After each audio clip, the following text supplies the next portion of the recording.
Hey, what's up, y'all? I'm Chandler Rothbard, Executive Chef at Downhouse.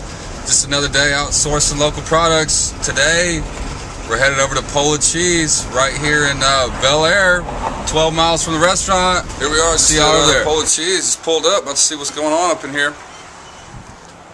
Hey, hey. Hey, how's it going? Hey, what's up? Not much. Nice to meet you. Nice to meet you, Cameron. Cameron. Yeah. Chandler. You want to see what we're doing back here? Yeah. We're going back. All right. Oh, hey, I know this guy, hey, Brandon. How you doing? How you good doing? To see you again? Yeah, nice real to good. see you. Good, good. So what we got going on in here today? Well, we're just getting some packaging done for our farmers market that we do on Saturday, which coincidentally this Saturday is going to be the first annual cheese festival with Urban Harvest. And then we've got a couple other events going on. Well, good, yeah. What do we got right here? These are drunken yodels we're packaging up. This is one of our beer brine cheeses. Okay. This is a kind of an alpine-based cheese, raw cow milk. We age it for about 3 months. In the beginning of the process, as you can see down here, we drop it into a beer brine. Oh, we use a local beer. We try to change that out seasonally. Right now we're using St. Arnold Alyssa. In the wintertime we'll use like a stout or a Christmas ale. In the springtime we'll use like a Springbok, so on and so forth. So, what would you say is a good mix of cheeses that are going on for the spring? In springtime, we have some really good stuff going on in the spring. For cow milk, Vakkahoven and Shirumi for us are really good because the weather is a little more mild and temperate. But we typically don't make those cheeses going into the summertime because it gets hotter. Yep. And they end up having to eat a little more dry food, and the yield and the fat content come down on the milk. With our goat's milk, Cabrietta is always a great cheese, especially this time of the year. The mild temperate weather is really good for the animals. Cabrietta, we do a lot of that stuff. Ashy rind pyramids are always really good this time of the year. Come in just this morning, as a matter of fact. Check this out. What do you got on the bottom here? On the bottom, that's one of our long-aged cheeses called a Goichieder. That's kind of loosely based on an English or Irish style drier cheddar type cheese that we bandage.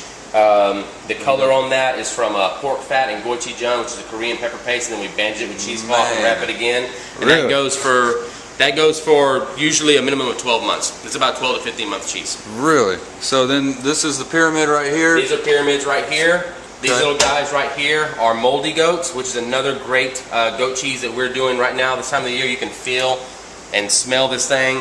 It's starting to get some nice barnyard funk to it. It's got a really nice developed molded rind on there. We kind of let this thing bloom out like a brie or a camembert, and then we let it dry back so you get a little bit more of that earthy nuttiness from the rind itself. These are really good in the springtime, these moldy goats. These up here are the Vakkahovens we were talking about. Yeah. These are kind of our twist on a brie or camembert type cheese.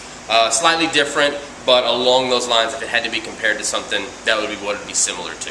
Great. Yeah. And then over here in this cooler, we've got some more long-aged cheeses. These are Mount St. Colquise, named after the street where we first had our business on Colquitt Street. Really? And then we got some mixed milk cheeses here, which are 50% raw cow, 50% raw goat. We got some more of the drunken yodelers here. You can kind of see the color aspect, how they're really coming along there very nicely. Yep. These cheeses here are the Ghost Jack, which is our little twist on a pepper jack cheese, but we use the Indian ghost chili in that.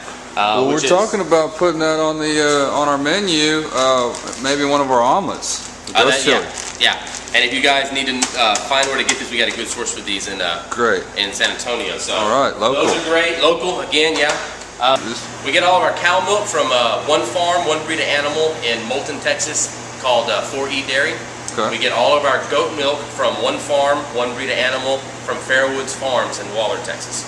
So we love buying milk from those guys.